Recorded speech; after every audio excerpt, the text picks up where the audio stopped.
जिंदगी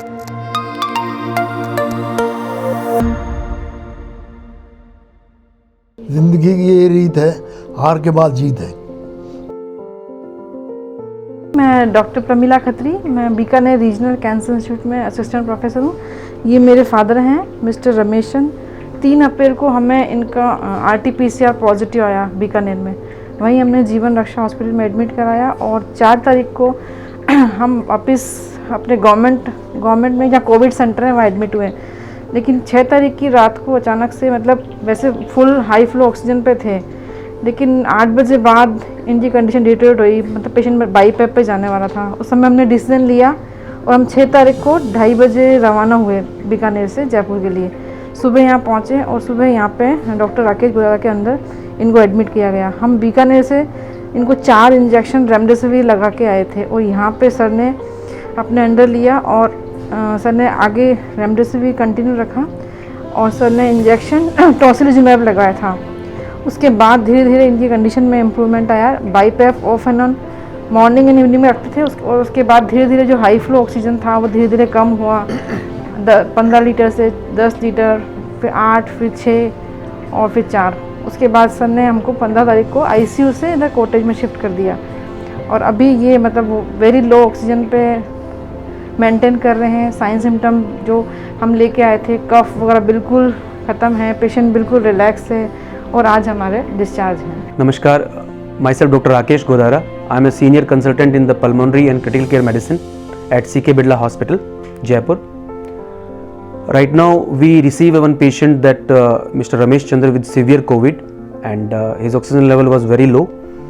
Immediately within 7 days, less than 7 days, we received the patient after the COVID positive report and we detect with the biomarkers and the CT scan report that he was in the cytokine storm.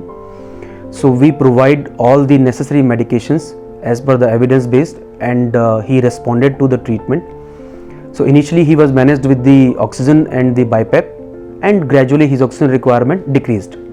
So we shifted him to the normal ICU after the COVID report negative and he start gradually improving. इनको जब यहाँ पे वैसे ये ICU में थे तब से इनकी फिजियोथेरेपी स्टार्ट हो गई थी। डॉक्टर आयुषी माँ थे एंड डॉक्टर नीरज शर्मा इनको पूरा असिस्ट करते थे। यहाँ पर भी रेगुलर मॉर्निंग एंड आफ्टरनून में आके वो पेशेंट को एक तो चेस्ट फिजियोथेरेपी कराते हैं और स्पायरोमेट्री उन्होंने कराई है और मतलब विद ऑक्सीजन सपोर्ट, मतलब वॉक उन्होंने ही शुरू कराया। तब से इनके अंदर थोड़ा सा आया कॉन्फिडेंस कि हाँ मैं उठ सकता हूँ, मैं ठीक हो सकता हूँ।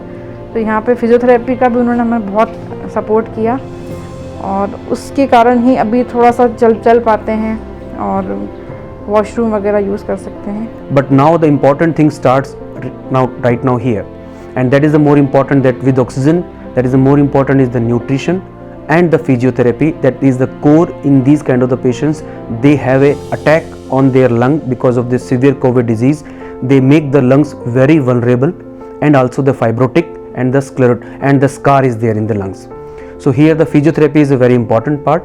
So here we involve our physiotherapist team and they did the physiotherapy. They targeted the exercises including the upper limb, lower limb breathing exercise that gradually help them to decrease the oxygen requirement and we successfully able to shift the patient to the room. So here that more important part was there. It is the teamwork because not only the medications that treat the severe COVID patients and ये मैं बताना चाहता हूँ आपको, जो mild patients होते हैं more than 70 to 80% patient हैं वो घर पे ही ठीक हो जाते हैं। हार्डली 10 से 15% जो पेशेंट्स होते हैं उनको हमें रूम की ज़रूरत होती है या बेड की ज़रूरत होती है। बट अनफॉर्चुनेटली जो लेस देन 5 to 10% पेशेंट्स हैं they fall into the category of the severe disease. There you need a kind of a complete approach in term of the medications, in term of the critical care medicine, in term of that oxygen, BiPAP or ventilator, and more important that is the post ICU care where the pulmonary rehabilitation that include your nutrition and physiotherapy as a core.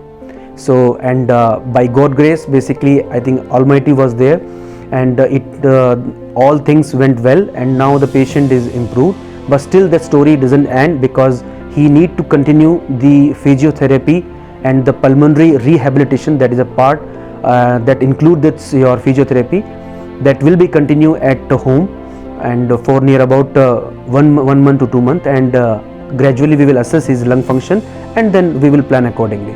मैं खुद doctor हूँ, मैं बीकानेर रहती हूँ, लेकिन बीकानेर में ऐसा कोई कॉर्पोरेट हॉस्पिटल नहीं है।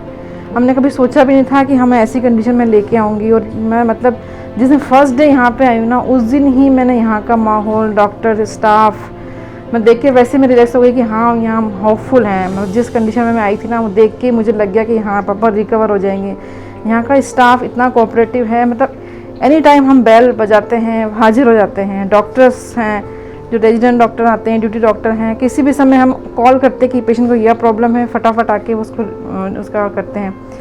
और जो डॉक्टर राकेश गुद्दारा है, उनका तो मैं दिल से शुक्रिया चाहती हूँ। तो हम उनके बिहाफ पे, उनके सारे उन्होंने हमको विश्वास दिए, हम कहीं किसी से हमने बात ही नहीं करी फिर, जबकि मैं खुद डॉक्टर हूँ, मेरे भी कई कॉन्टैक्ट्स हैं। लेकिन जब उन्होंने हमें बोल दिया ना कि आप इस एज में, ये एज का चक्कर था कि हमें इस एज में रिकवर हो पाएंगे नहीं हो पाएंगे, ये बहुत बड़ा हमारे लिए डेंजर साइन था कि क्या होगा। लेकिन यहाँ सभी स्टाफ, इवन जो यहाँ पेशेंट केयर वाले स्टाफ हैं, सुपरवाइज़र हैं, सब ने हमारा दिल से सपोर्ट किया। कभी हमें किसी चीज़ के लिए परेशानी नहीं होने दी। इवन नीचे का जो बिलिंग स्टाफ है, हेल्प डेस्क के, एनी टाइम हम जाते थे, हम रेस्पॉन्ड करते थे।